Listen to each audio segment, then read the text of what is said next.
What is up, everybody? My name is Advance, and this is Advanced Sports Talk. Welcome back to another episode of Buck Dynasty. I know I hadn't been calling it Buck Dynasty this whole season, but hey, look, this is what we gotta this is what we're gonna do going forward. Oh, hold on. Let me grab my hat. Much better. All right, so let's get into this week 8 performance. Not a favorable outcome against the Falcons. You know, most creamsicle games usually aren't, but nevertheless, there are positives to take away from this game. So, I was on the Pewter Report podcast. No, I wasn't on the podcast, but I was watching it. So, and I had sent in a super chat. So, while the majority of the fan base, after losing Chris Godwin and Mike Evans in the same game, Chris Godwin almost certainly is out for the season, and Evans is just going to miss the next 3 or 4 weeks. I would say just sit down for 4. So, could make sure that hamstring is nice and healthy when you come back. But in any case, the it just seemed like a state of woe, a state of woe, and I can't think of the word. Duress, state of yeah, but the atmosphere is very woesome or worrisome of the future. Considering that the Buccaneers was, I mean, we've pretty much separated ourselves from the division because Atlanta has fallen to the wayside. Carolina is still in a rebuilding phase. So, wait, did I say Atlanta? The Saints. The Saints have fallen to the wayside, and Carolina is still in a rebuilding phase. So that just leaves us and the Falcons at the top of the division. And yeah, we were tied at 4-3, and unfortunately now the Falcons definitely have a clear-cut divisional tiebreaker on us.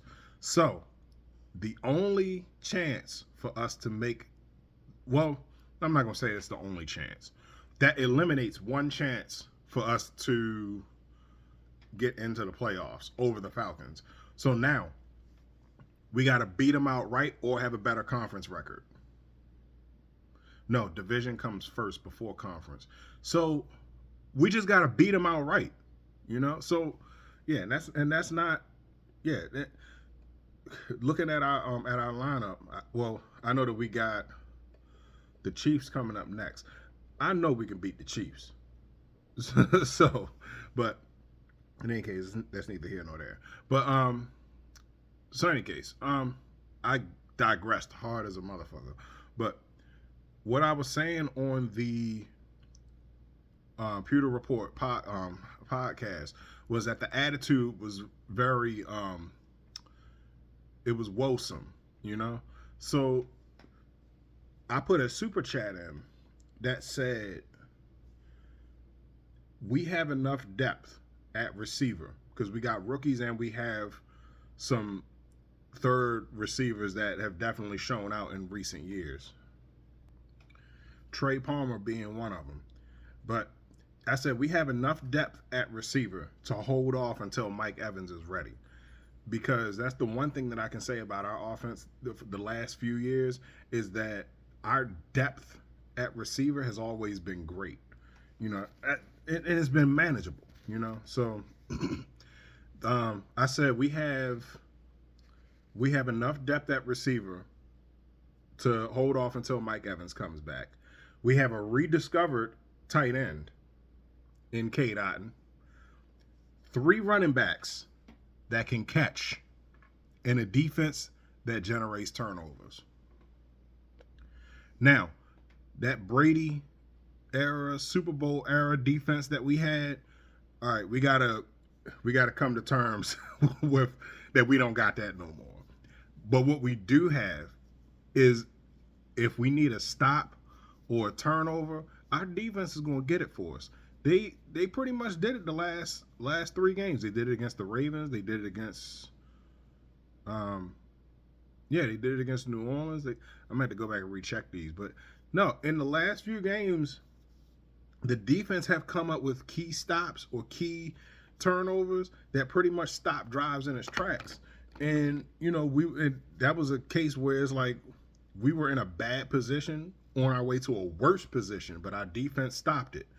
So now our defense does give up a lot of yards now, and unfortunately, until we can coach these guys up to fill the slots, of a Shaq Barrett, of an Ndamukong Suh. Well, we got Vita there, so, but like till we can fill those previous slots, where we can get these young guys coached up enough, we'll be, we're gonna do that. But at least our defense still gives us those stops, those turnovers.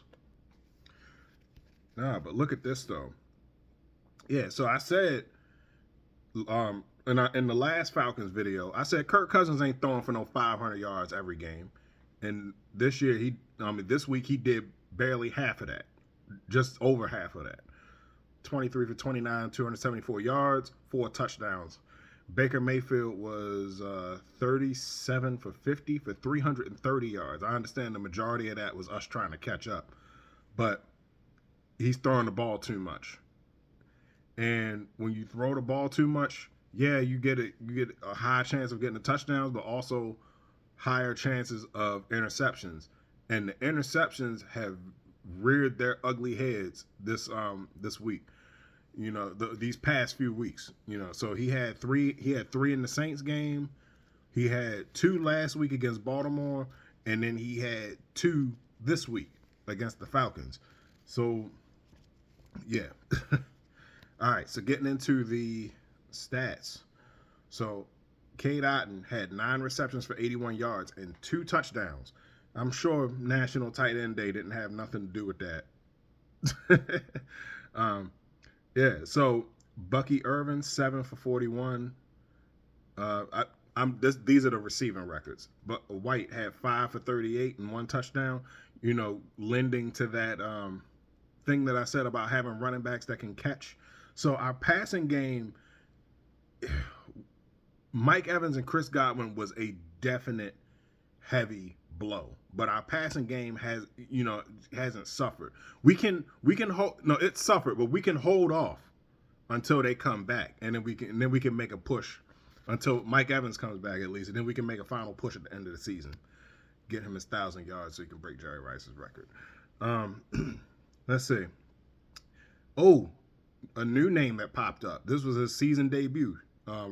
Raheem Jarrett, 3 receptions for 58 yards, and they were key. They were key catches that he was making too. So, man, listen.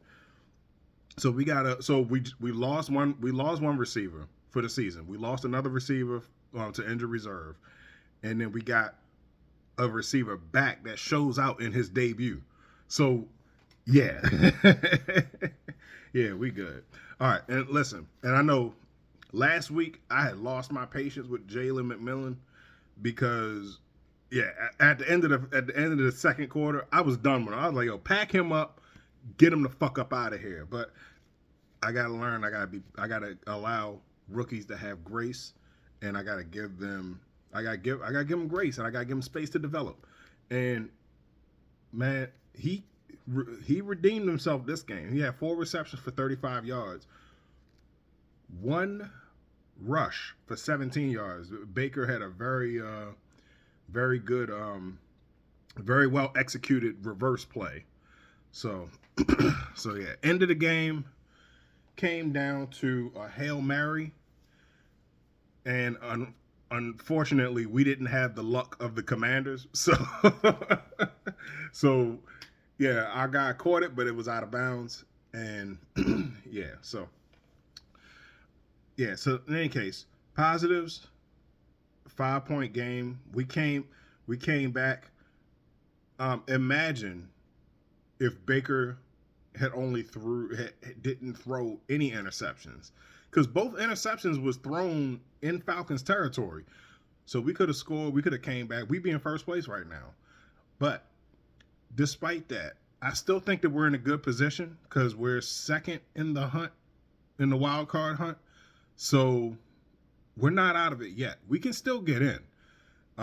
We just gotta make sure, keep with the formula, have our offense pace with the other team's offense. Have our offense pace with the other team's offense until the defense can get us that costly turnover. And then we capitalize. So, in any case, those are my thoughts. What are your thoughts? How did your team do this week? Put your comments in the comment section down below. My name's Advance. Happy Halloween. Don't forget to like, share, subscribe on everything. I'm out.